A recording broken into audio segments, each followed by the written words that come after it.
Thank you everyone for joining us today and for your time. Just a reminder, if you have any questions throughout the presentation today, on the left-hand side of your screen, you'll see a chat box where you can ask some questions, or just as we go along, kind of pop in any kind of comments or questions. But today's event is about creating results that truly matter beyond your brand, ones that last long after the event is over. We are lucky enough today to have Advanced Events founder Rachel Nielsen join us to share her expertise with results that matter and the planning process. Thank you, Deb. I consider myself very lucky to be here and a partner at Nimlok. One of the things I love about Nimlok is unlocking your brand, your tagline. And unlocking the brand is parallel to what we do. It's our focus on the client's outcome, not our own, that bonds our companies. And it's vendor partners, relationships like Advanced Events and Nimlok together with our clients. That's where we really create the magic and where the results are in the details. You'll often hear me talk about how it's the little decisions that take a project off track.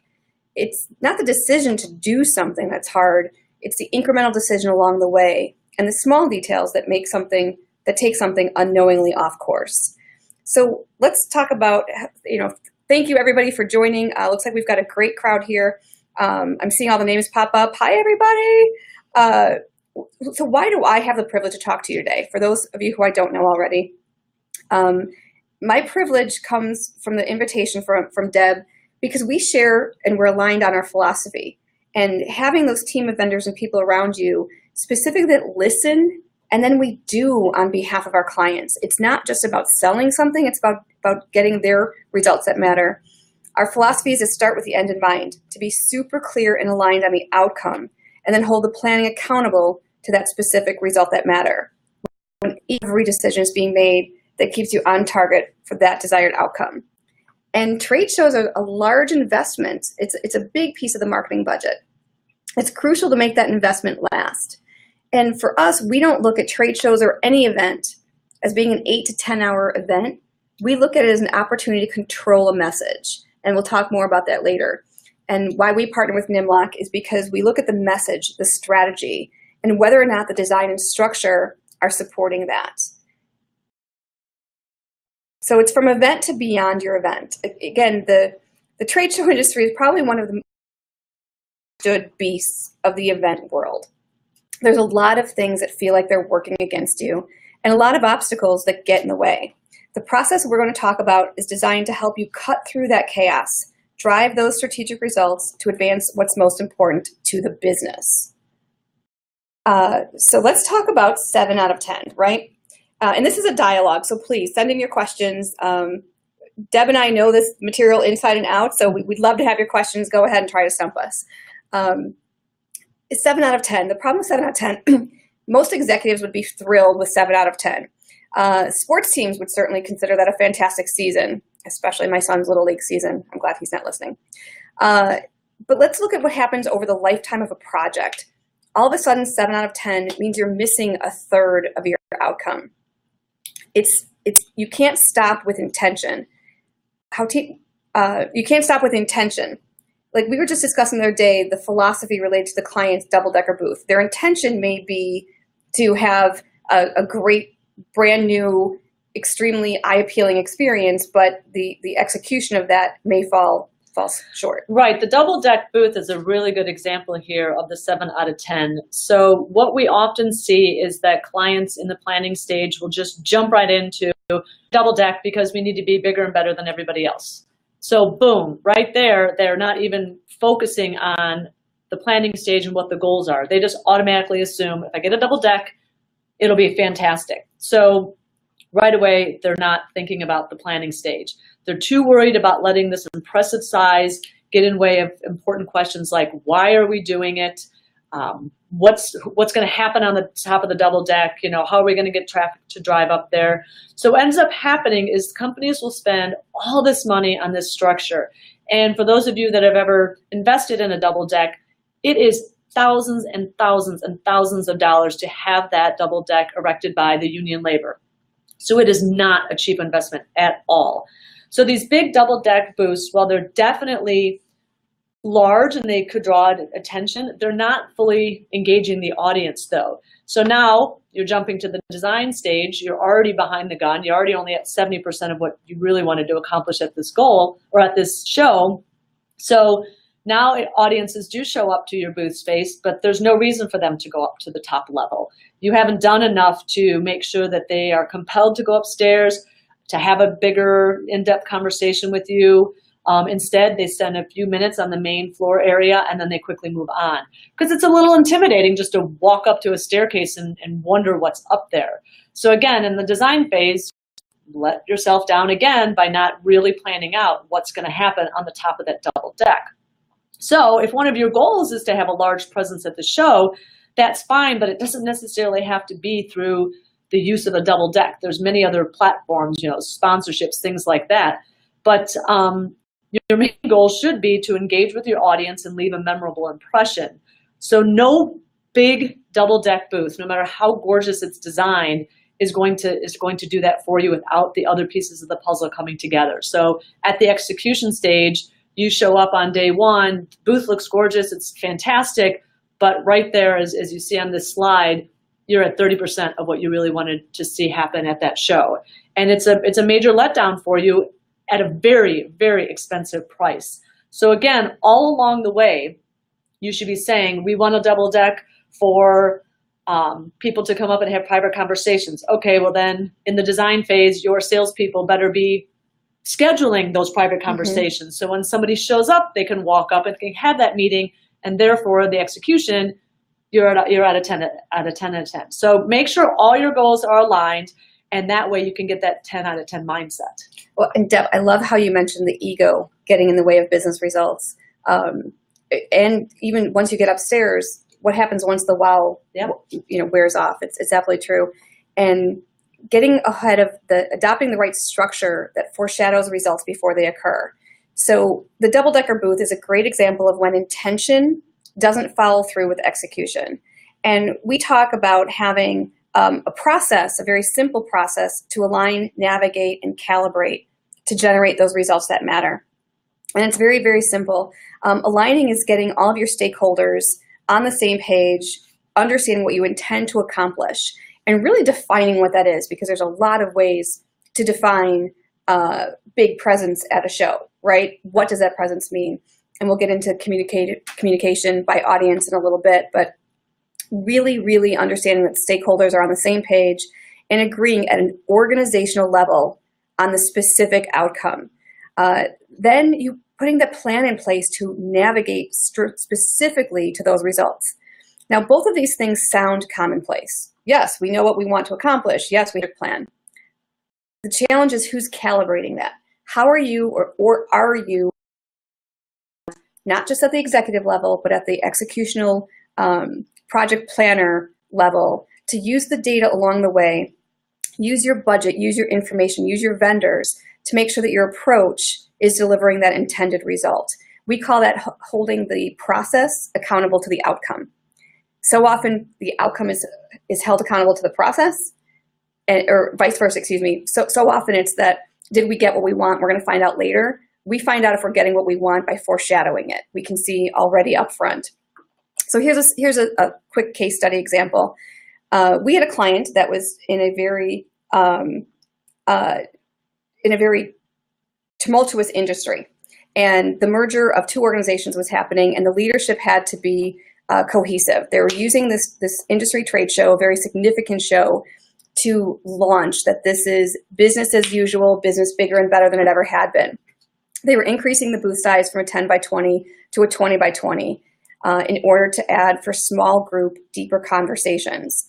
And they wanted the space out front to be the highly visible, very welcoming, we are all one big happy family space.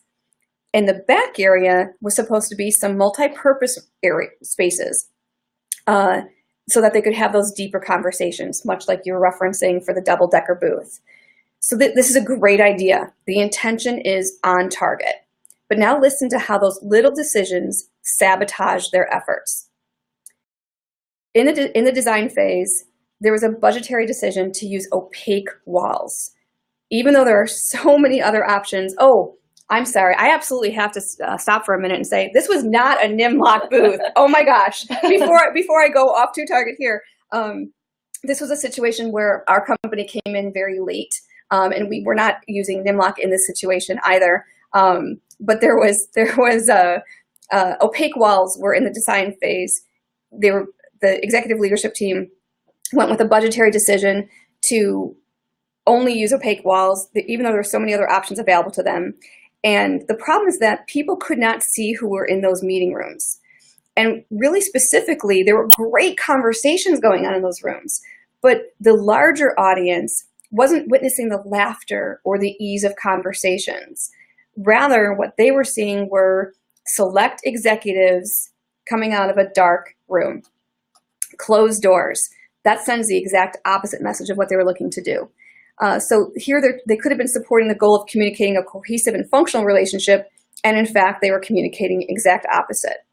Another big error here is that they chose to build two spaces, which segregated the original companies even more. Because again, it's the perception of the two rooms, and it wasn't that one big happy family, but rather still the separation. And then the third thing that went wrong is that natural human behavior, the second day, staff ended up hiding out. So this big open welcome area was really just bare and vacant. So you can see how one little decision about a surface structure could tear down the best intentions. So one of the things that we do is, and this is one of my favorite sayings here, is challenging that. And we call it starting some fights. And for us, we want to be that client partner who is willing to challenge status quo. Deb, have you ever found that with your clients there are some deeply held beliefs or sacred cows that as a vendor you need to challenge or eliminate? Oh, definitely. You can see it in a meeting amongst salespeople and CFOs where there's disagreements or people are really set in their ways. So I couldn't agree more. We tend to like to poke the bear a little bit and really get people to dig deep and to open up. And as you were saying, start these fights, because when you can really get into talking about the hard talks, that'll lead to healthy dialogue, and then of course lead to the necessary progress and change that you need to make in order to communicate your message. Well, and that's where we really unlock the opportunities, right? That's where we do get to innovate, was when you remove those obstacles. So I know your team has done some great things where you've taken the concept of challenging that status quo and you've been pretty innovative. Yeah. So before we dive into an example that we've got to show you today, the one thing I do want to show you a little bit more about, though, is that, remember, today's event is about talking about results that'll last past the event. So ironic as it sounds, you have to actually start way before the event's even going place by leveraging some of your data.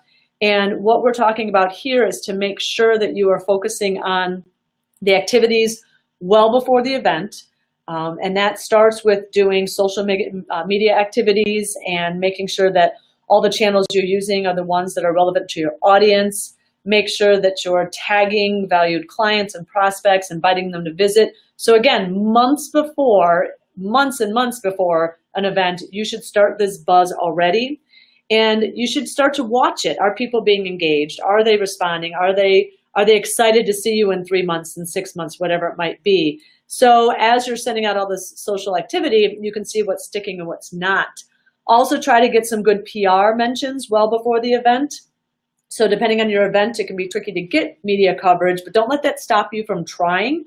Monitor how many outlets, talk to the show, talk to the association, the hotel, wherever it may be, and really try to get in as many places as you can. Use Google Alerts, really simple. Everybody can access it to notify you every time your brand or your event is mentioned. And then you'll know which channels are working. Again, the amount of pre-show buzz you generate will give you a good indication of audience awareness prior to the show. The other thing to keep an eye on is response rates. So as you're sending out pre-show marketing mailers, who's opening them? How many are getting opened up? Are they just getting clicked on? Are they just getting deleted? Again, know what's going on well before the event so that you can tailor the event to the responses you're getting. Word of mouth. I cannot stress enough about how valuable your own sales team is. And so ask your sales team to get into conversations with their clients. Make sure that they are telling your clients that there's an event coming up. hey, I hope to see you in 4 months from now. Again, talk, talk, talk. That sales team should be coming back to you saying, hey, my top client is interested in seeing this at the event. They want to hear about this. So at the end of the day, all these events should be about the client and about who you're trying to service, not about you. So just keep the awareness piece of the puzzle going well before the event. Relationships too. Try to be a sponsor. Try to form partnerships well prior to the event so that you can get some traction there. In regards to the conversation piece that we're showing here, one of the best tools that we've seen to give you results that last after the show is to ask for questions before the show. So ask your potential attendees what they're looking for, what they're looking forward to see, what they want to hear about. This information then could be evaluated well before the design phase of any event so that it can, again, cater to what your audience wants to hear about. Pre-launch content, great stuff. Really make sure you try to do webinars, video lessons, online question and answers with speakers, something that will revolve around this event and drawing people to it. So start the conversations as early as you possibly can and get that content moving. All these touch points will solidify what your audience wants, and that way, when it comes to the event, we can make sure that the brand and the message is correct. So we do want to launch into an example here of one of our clients, and this is Arista. And you probably don't even know who Arista is, but as soon as I say some of these other names, you will. Our client Arista supplies baked goods to major chains like Subway, KFC, Tim Hortons in Canada. So if you are eating a Subway sandwich, they make the bread. If you're eating a Burger King, a hamburger, they have the buns. So in this case, they were going to an exhibit at the Tim Hortons Owners Convention, which is an annual gathering of Tim Hortons franchise owners. So independent business owners were all coming to this show to meet and talk with all the vendors it takes for them to run their individual businesses. So in this case, what we did is we helped Arista come up with a booth that was split kind of in two. One of Tim Hortons' signature moves is they like to do seasonal items. So we split the booth to have hot and cold items. So you'll see some examples of what we did as I keep talking. But remember, the audience was that franchisee group who really wanted to make more money for their individual franchises that they offered. So just like I was alluding to with the pre-show data, Arista did that. They sent out pre-show surveys to start the conversation with these franchise owners. They were shocked when they found out that while everybody knew the product, they didn't know the brand. So there was little to no brand recognition amongst the franchise owners of who Arista was. Again, they knew their product. They didn't know it was Arista that made those pastries and made those muffins and different baked goods. So franchise owners simply didn't know who Arista was, and they didn't realize that most of their products in their stores came from them. So we worked with Arista to make sure that the goal was to get people to remember the Arista name, remember who Arista was. Arista wanted their booth and their brand to be exciting, memorable, and recognized. So this show happened to be in Vegas. We played off the whole gambling theme, and we had this kind of hot and cold theme going on also. So on the cold side, what we ended up doing is we did a blackjack bakery, like a bakery blackjack game of Beat the Dealer. So before the game began, players would have a chance to sample Arista's nitrogen Timbits. So if any of you know that who Tim Hortons is, they're similar to like a Dunkin' Donuts, where Timbits are kind of like the munchkins. And we did these really cool Timbits that had nitrogen. So they had this steamy kind of glistening smoke coming off of guests' fingertips. Again, making it memorable. We're not just the Timbits people. We're more than that. We also had a chill out station on this side where visitors could grab a chilled specialty cocktail. We solidified this idea by making winter caps that people could wear. So on the right-hand side, you'll see that attendees were showing off their swag. So that was just kind of a fun. And again, this is quality products, quality giveaways that people really liked to wear. On the hot side, We had a hot or not roulette game. In this game, there were many mini pastry dishes with small Timbits. Each Timbit was filled with a normal filling to like a really kind of spicy chili sauce. And the game host would quickly move pastry dishes around so players would have to guess which one was sweet or which one was the spicy one. Any of the winners would get now a visor. So hats on the cold side, visors on the hot side. We also had customized fruit and Timbit kebabs. Again, this is the hot side, so this kind of grilling theme. So here they would walk up to a station and they would be able to kind of pick and create their own kebab. And then what they would do is take this kebab over to a dipping station and dunk it in some chocolate. The biggest buzz that we got, though, was from, in the middle you'll see it, exotic food dice roll. So what we did here was a fear factor style game that you rolled the dice. And by rolling the dice, you were testing your luck on whether or not you got to eat a safe kind of regular food or if you got to eat an exotic food item. So we had very fun things like chocolate-covered ants on a log, chocolate-covered crickets, worm-filled donuts, and spicy cayenne cookies. So again, remember what Arista's goal was, is they wanted to be remembered. They wanted their brand to be kind of really sunk into someone's brain. So you don't think that somebody who ate some chocolate-covered crickets is going to be sitting on a plane, coming home from this conference, and they're not going to say, oh my gosh, this really creative, fantastic group called the Arista just had this great show. I ate chocolate-covered crickets. So again, we are really trying to push into the franchise heads, remember Arista, and what a memorable way to do it. One of the other ways that we're making the results long-lasting, well past the event, was that Arista did agree to donate to the Tim Hortons Children's Foundation every time the dice were rolled. So every time the dice were rolled, they would give $10 to the Tim Hortons Children's Foundation. So there alone, a lot of publicity and a lot of great feedback after the show, after everything is announced about the money that was donated. So it's a great event. And Deb, just to stop you there for a quick second, let's look at, in that scenario, in one client, one scenario, what we've hit on here. That's a great example of understanding an audience before, during, and after an event. You use the data, understand people did not, they knew the product, right. They were consuming the product, but they didn't know the brand.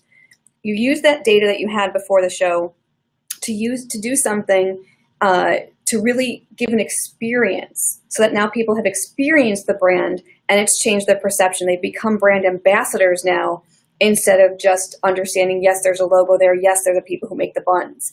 And then you took it one step further that it's great that they have this Tim Hortons Children's Foundation. There's a social awareness end to it, but look at the metrics you had from that. Yeah. For $10 a person, 1,000 dice rolls, that's 1,000 people, and they probably weren't there alone, right. Were there in 2 days. So you've got immediate metrics, immediate return on the investment here. So it's not just great, fun, innovative experience. It's really looking at it before, during, and after the event. Yeah, absolutely. So Arista was very thrilled with this event. It was fun and engaging, and their franchise owners really aren't forgetting it. And we're working with Arista right now for this year's show, and and it's a big challenge because we now need to top what we did last year, but we've got some great momentum now with this brand being built and solidified in the franchise owners' minds. Well, and it's interesting that you mentioned that you're in the design concept phases for this year now. So it's often that I see our clients getting tripped up when they're talking about that experiential conversation in the boardroom and then going from the boardroom into execution and really explaining what that experience has to be. Getting the buy-in up front is typically easier than staying on track, right? Because the reality is that execution is not automatic from when a decision is made. It's not, we will have a great show, this is what we're going to do, and it's over with. The planning process, especially in the trade show world, it's very chaotic. It's small decisions that, if not weighed against the outcome over and over again, take you off track. So Deb, how did you help them control that conversation in the planning process? And a lot of that has to do with what you've alluded to, which is keeping the end in mind. So all of our clients, we really try to make sure that they solidify what is the end goal. So for them, We want to be known. We want to make sure people remember our names. We want to be fun, exciting, engaging. So throw all the ideas on the table. Throw anything and everything that you could possibly think of out there, but then slowly peel away and get rid of the ones that aren't on the mark. Mm-hmm. They aren't on task. They aren't to the goal. And even though they might be an amazing idea, it's just not on your path. Right. It's not on your path. And so we really do need to get clients to find the end goal and then stick to the path. So how we try to control the chaos is we say no to a lot of things. Mm-hmm. We say no to a lot of the shiny objects that pop up along the way. And then we really do try to make sure that the efforts that we are investing in do have the maximum return for the goal. Absolutely, absolutely.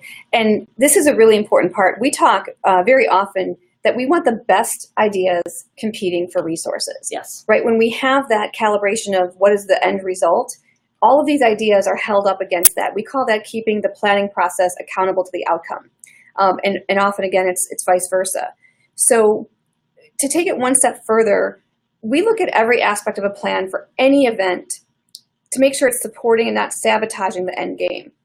And we break it down into two specific channels: controlling the message and influencing the behavior.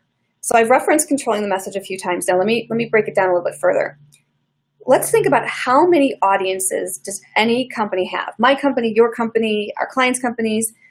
They're looking at their internal staff, existing clients, prospective clients, supporting vendors, and especially competitors, which are often left off of the messaging.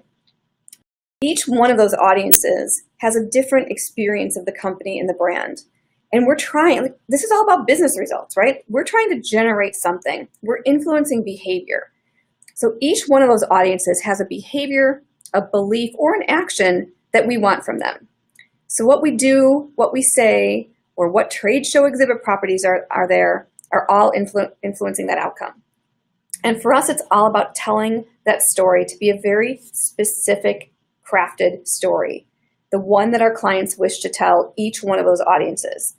We look at it that every interaction and engagement is something that we analyze for how the message is controlled and what factors specifically are influencing that behavior. It seems very cumbersome, but when you really have that end result in mind and you're all, again, clearly aligned on it and everyone's defined it, the conversation is much more simplified.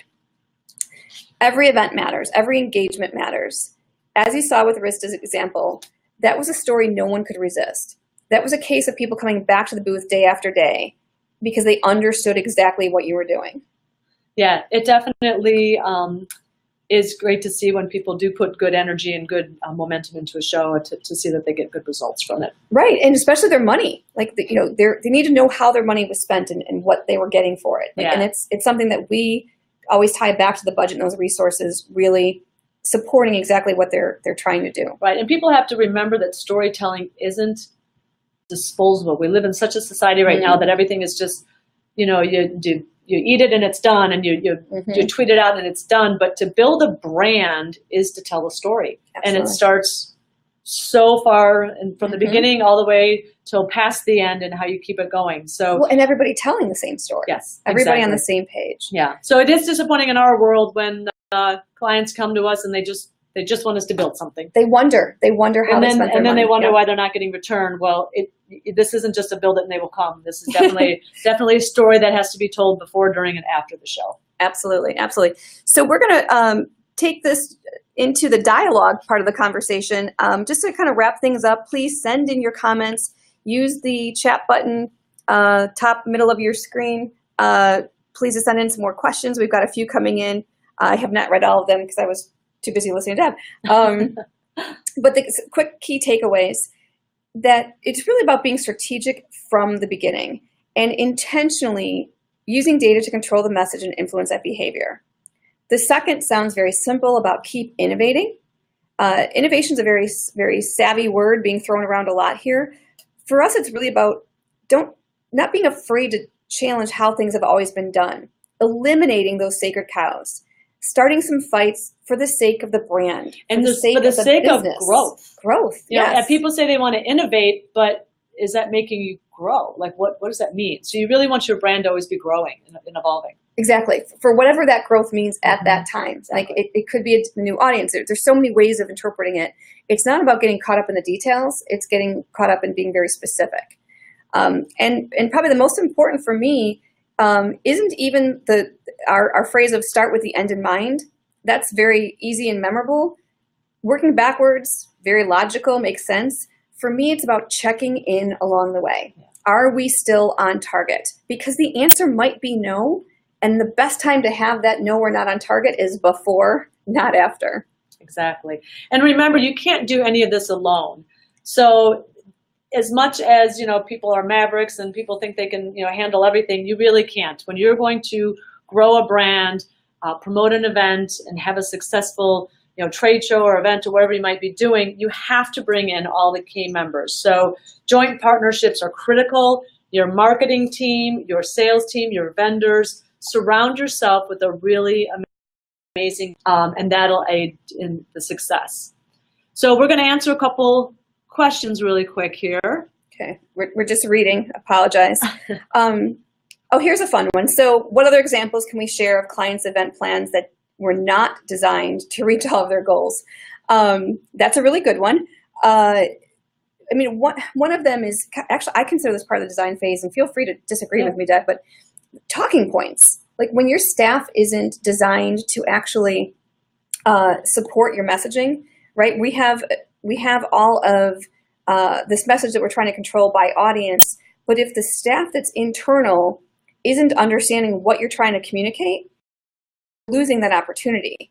We see it all the time where company staff is standing around saying hello and greeting people rather than knowing how to engage someone or filter them to the right subject matter expert that's on site or not there. Like, how do they capture the right information or pass that lead or that conversation on to the next phase? Yeah, absolutely. So another question that's popped up is, how did Arista measure the event's success? So we alluded to it a minute ago, a little bit about the rolling of the dice and how much money came out of or was donated to the Tim Hortons Children's Foundation. But one really simple way for us to do this also is you can also measure the engagement pieces that you guys are giving away. So for instance, the winter hats that we were giving away on the chill out side, or the visors on the hot or not side, by the end of the show, I think there was probably close to like 800, winter hats that were given away, and probably about 200 or so, let's just say 1,000 then in general, that was given away. So that's one way to measure it. Because remember, that show was very specific. The people attending that show were business owners. They were franchisee owners. So Tim Hortons, only has those people. Arista says, fantastic. We actually touched and branded 1,000 of those people. So that was another way that they were able to measure it. Well, and they have that veil in between them, right? With corporate and the, so they don't know exactly who it is because it's coming through their channel. Yeah. Okay, so we have another question here. Thank you, Tony, for the great compliment. And specifically the question, can you speak a little bit to managing client teams and getting to the decision makers while managing the day-to-day relationships? Absolutely. And I think that we touched upon this, but when we talked about the boardroom and how to keep that conversation going from execution and strategy, it's really two different conversations. When you're working at the strategic level, you're working at that executive level, you're talking about long-term business results, and you're talking about how to sustain them and how to support them. Well, clearly defining the outcome of what action, behavior, and message supports those strategic imperatives, that's at the executive level.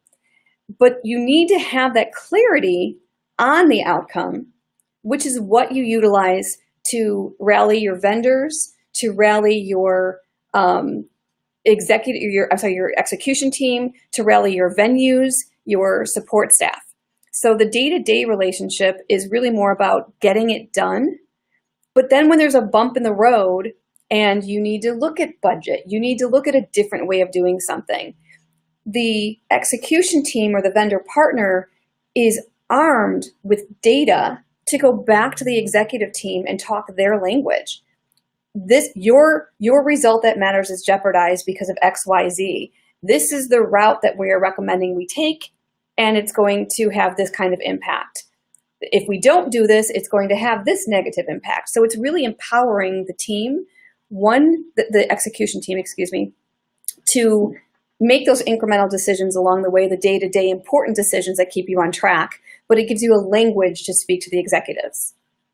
We've got another question that came in about if we could talk a little more about activities to do after the event. So we kind of talked a little bit about that we want to plan ahead and be organized enough that whatever we're doing at the event is lasting past the event.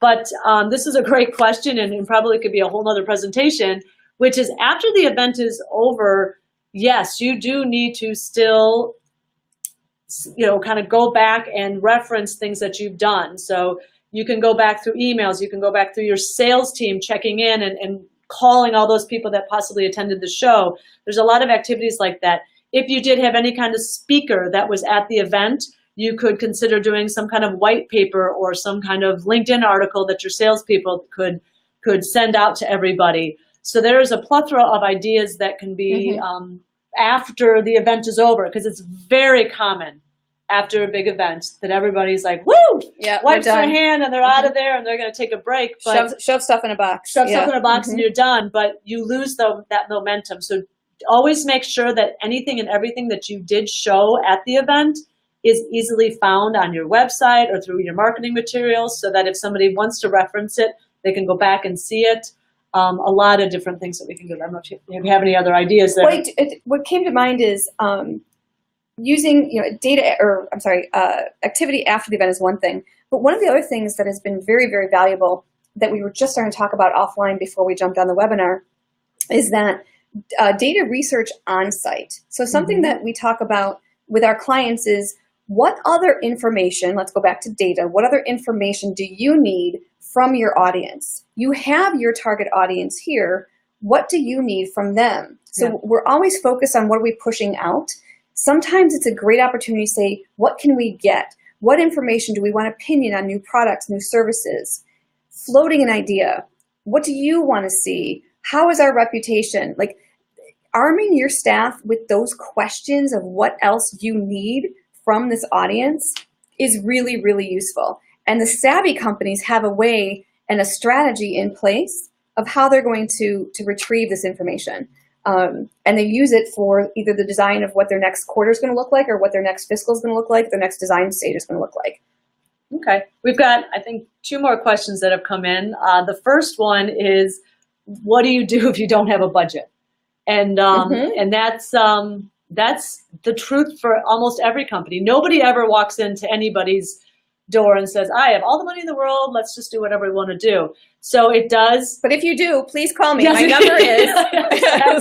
Exactly. But what you do need to do is, again, plan. You plan, you design, you execute. So you can do a lot with a small budget. You do not have to get double-deckered booth, right? Correct. So there's a lot of creative ways that you can stretch that budget. Using existing resources that you have, literal assets that you have to reskin or rebrand or just tweak messaging. Exactly. And then, there's so many, there's, again, could be a whole presentation, but, even as far as to say, using the social media things, you can double down on that instead of maybe doing, sending more people to the show. Or when it comes to the event, does it really need to be in a swanky hotel, or can it be more of a fun kind of more personal venue that isn't as pricey? And so you really have to look at a lot of different things along the way. But it's hard to answer that question just vaguely to say what do you do when you don't have a budget. But it does come down to, what is the goal? And from the planning and the design phase, you can really start to say, okay, where can we pull back, but where do we have to go full throttle? Right. Yeah. Well, and that's just on the no budget part. The part of, if you have a business imperative, right? There's a strategic imperative of some sort, right? Whether it's a messaging, an experience, an audience, a relationship that you need to build, and whether it's a trade show, attending a conference, or just going to a networking event. There's something that you're looking to achieve, and part of it is, what is the cost if you don't get that? Right. And so that helps sometimes finding the money. Like, what is the, when you look at the minimum viable product for something, what is the least amount that you have to walk away with, and then building to that instead of to the full opportunity. Absolutely. I think our last question, the one in front of us now, is how do you pick an event or a show? Oh, I love that one. So you want to start off then, or? Yes. I mean, just because I get to repeat myself. It's simple. The information is going out just as much as information is coming in. So that target-rich environment, to me, is how we help identify good opportunities. It isn't just about 7,000 people attend the show. Are they the right ones? And what are you going to do with them once you have them? So I have one client, and I see, Brian, that you were on here. I'm super excited to see that you joined us. Brian is with a large show, and I love their show because it's run where they know their audience so well, and they have so many different ways of interacting with groups of vendor companies, attendee companies, experiences, as well as trade show, as well as education. So it's not for me about which show do I attend, it's about which environment am I going to thrive in. Right, absolutely. And I would echo that to say that there's a website that's just called tradeshowcalendar.com. And we often send our clients there to show them how many hundreds and hundreds and thousands of shows there are out there. And so we really need to go to that monster huge show, or are you going to be better off going to 5 or 6 smaller shows? So you do need to keep that in mind too. So when you're trying to pick the event of the show, yes, it should be about where do you get the most interaction with the client that you're really trying to connect with. Absolutely. Absolutely. Yeah. So I think that's it, right, for the questions? I think that's everybody we have in here. Am I hitting the right button? Yep, I think we're good. Okay. So we appreciate everybody's time and attention, and we do have this recorded so we can send you a copy. If you should have any questions for Rachel or myself, please feel free to reach out. But we do thank you for your time. And Rachel, thank you so much. Thank you. This has been a blast. Obviously, it's something I'm very passionate about, and talking under any audience is awesome. So thank you.